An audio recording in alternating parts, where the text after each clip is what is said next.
warahmatullahi wabarakatuh. Waalaikumsalam warahmatullahi wabarakatuh. Alhamdulillah, pada kesempatan kali ini kita dari tim Spiritual Education akan memberikan pesan dan kesan dan beberapa edukasi untuk kalian semua atas apa yang sudah kita dapat dari penelusuran di Tanjakan Rumput Banyumas. Dan kali ini pun saya tidak sendirian nih. Saya ditemani oleh Ki Boger Muda. Ki, bagaimana Ki? Kabarnya Ki? Sehat? Alhamdulillah sehat Mas. Alhamdulillah. Gimana sehat? Alhamdulillah sehat Ki. Alhamdulillah. Jadi gini Ki, di sini kita dituntut untuk memberikan satu pesan, kesan dan edukasi nih. Ya. Untuk kemarin atas apa yang kita peroleh dari Tanjakan Rumput Banyumas. Nah, saya mungkin ada beberapa pertanyaan yang saya ajukan ke Ki Boger Muda. Salah satunya, coba Ki dijelasin mengapa dari tim Spiritual Education itu memilih tempat di Tanjakan Rumput Banyumas. Itu alasannya gimana Ki? Oke ya, saya balik dulu. Assalamualaikum warahmatullahi wabarakatuh. Waalaikumsalam warahmatullahi wabarakatuh. Mengapa tim Spiritual Education memilih Tanjakan Rumput di Banyumas gitu ya, Ya, sebagai eksplor kita Ya. gitu. Jadi Tanjakan Rumput Banyumas gitu ya, itu dikenal sekali di masyarakat, khususnya masyarakat Banyumas itu mempunyai tanggapan mistis, tanggapan tumbal seperti itu loh. Nah, itulah alasan saya pengen mengerti apakah itu benar adanya tentang tumbal tersebut atau itu hanyalah anggapan biasa orang awam saja.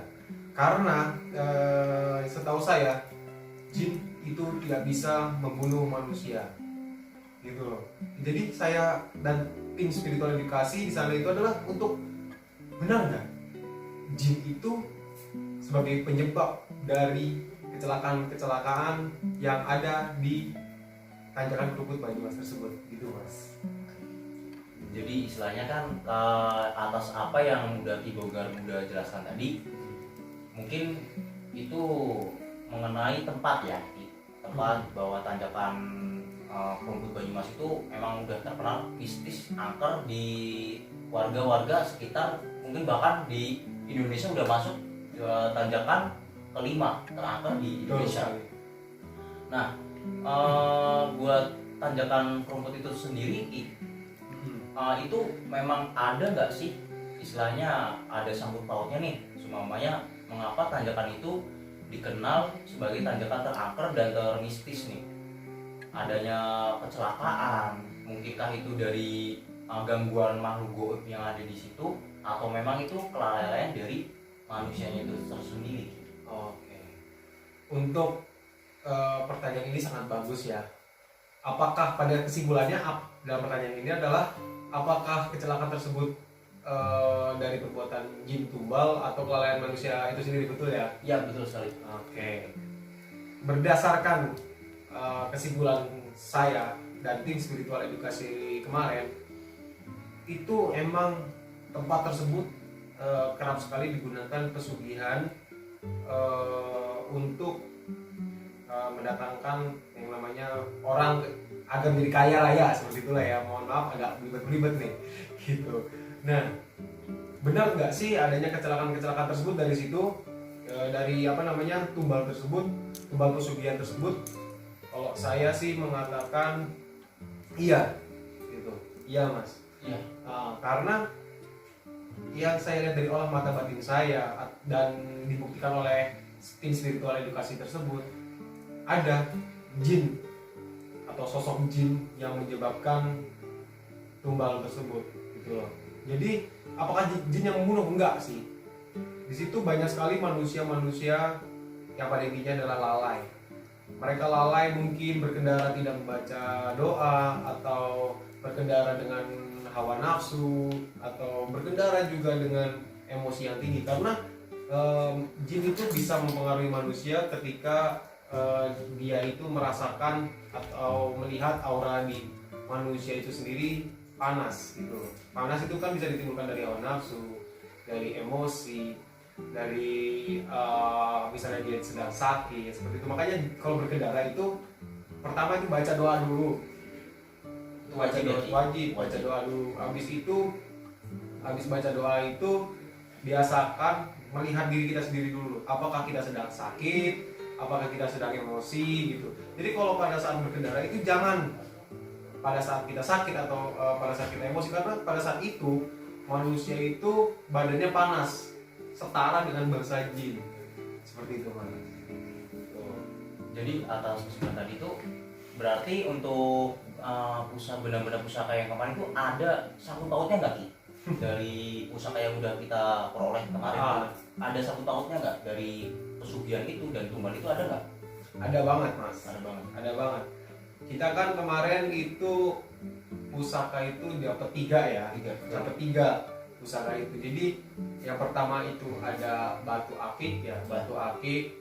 2, yang satu itu kayak apa, kalung gitu, kalung pengantin kali ya, kalung pengantin itu ya, itu sangat bersangkut paut. Ini saya bawa nih, ini contoh kalung pengantinnya nih, ini contoh kalung pengantin.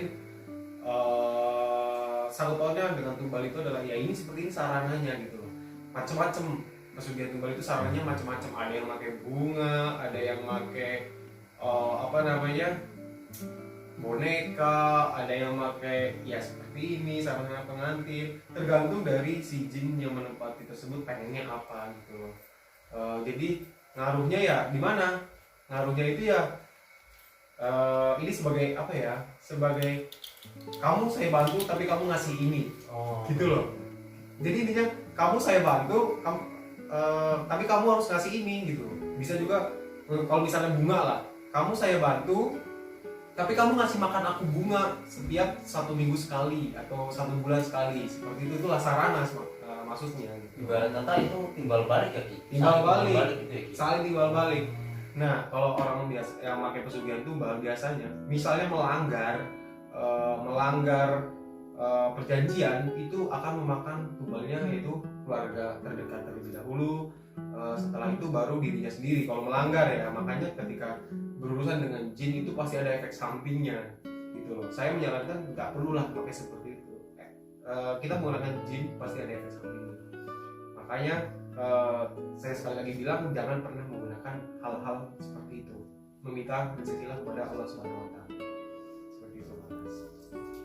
Dan itu dari kalung. Yang kedua batu itu katanya luar biasa banget sih. Istilahnya benda sekecil itu menurut saya, yang kemarin secara pandangan saya, wah ini apa ya, buat saya itu bukan hal terbiasa. Istilahnya saya itu pertama kali emang benar-benar jadi saksi bahwa wah emang benar pusaka itu emang benar-benar ada. Bisa dijelaskan sekalian nggak gitu buat gua batu? Bisa, Mas, tapi kayaknya enak ngopi dulu nih. Wah, oke. Bisa, Mas, kopinya, Oke, Mas. makasih, Ki. Iya, ya. Siap. Nah, untuk batu ya, jadi untuk batu pusaka itu ada apa nggak? Ada gitu. Ini saya bawa, cuma kan kayaknya nggak kelihatan di kamera nih ya. Intinya inilah ya nih. Nggak kelihatan, mungkin nanti bisa dikasih lihat ke kamera nanti. Siap. Jadi pada gunanya itu adalah batu ini adalah perwujudan, Mas. Ya, perwujudan dari jin-jin tumbal tersebut. Ini kayak ibaratnya orang Jawa itu bilang sejodoh. Sejodoh. Makanya batunya hampir mirip kan. Oke. Itu jadi sejodoh itu perwujudan dari kalau orang lihat itu kayak, kalau orang Indigodian itu kayak perwujudan dari mbah-mbah lah. Mbah-mbah. Dan bisa juga sebagai gundurwo, atau lebih condongnya ini adalah buto hijau. Makanya kemarin waktu kita ekspor tuh sempat ada bau-bau kayak gimana gitu. Ya, kayak bau-bau kentang rebus. Betul. Kayak bau citatos Ya, gitu kan. Nah, itulah perwujudan dari itu gitu loh. Dia yang mengganggu orang lewat, dia yang melihat nih orang emosi nih, atau orang orangnya lagi sakit nih. Nah, dia yang mengganggu gitu. Bisa seperti meliputi mata dari si korban, bisa melihat jalan tanjakan belok tersebut itu bisa kayak kelihatan itu lurus gitu loh. Itu dia. Jadi ini penyebabnya. Dan yang satunya lagi itu kayak bukan jodohnya itu, katakan dari batu 2 ya, yang kedua kan. Nah, yang satu itu berbentuk tadi buto hijau. Yang satu itu adalah kayak tunggangannya gitu loh. Itu bentuknya secara mata batin itu adalah naga. Makanya orang sering bilang di situ yang kecelakaan, alhamdulillah mungkin ada yang selamat gitu ya. Aku pernah dengar juga itu dia melihat naga. Iya, ular naga gitu katakanlah. Ular naga tersebut kayak melewati depan kendaraannya, jadi dia kaget tabrakan. Terus ada yang melihat kakek-kakek. Nah ini si Buto Ijo nih, dia sering banget berubah wujudnya gitu loh. Jadi kakek-kakek, jadi orang pincang, jadi tiba-tiba lewat. Nah jadi dia tabrakan. Seperti itu. Jadi tumbalnya bukan karena jinnya gitu kan. Kelalaian manusia, saya bilang lagi, kelalaian manusia. Kalau nggak manusia nggak lalai, nggak mungkin si jin itu bisa memengaruhi pikiran Anda. Kelalaian dengan arti yaitu lupa baca doa, terus keadaan ngantuk tapi dipaksa nyetir, emosi iya. Biasanya kan nih orang-orang zaman sekarang kan marah sama orang tua, marah sama pacar, nyetirnya tuh ngebut-ngebutan ya, itu sasaran tumbal. Itu banyak banget, hati-hati makanya ya.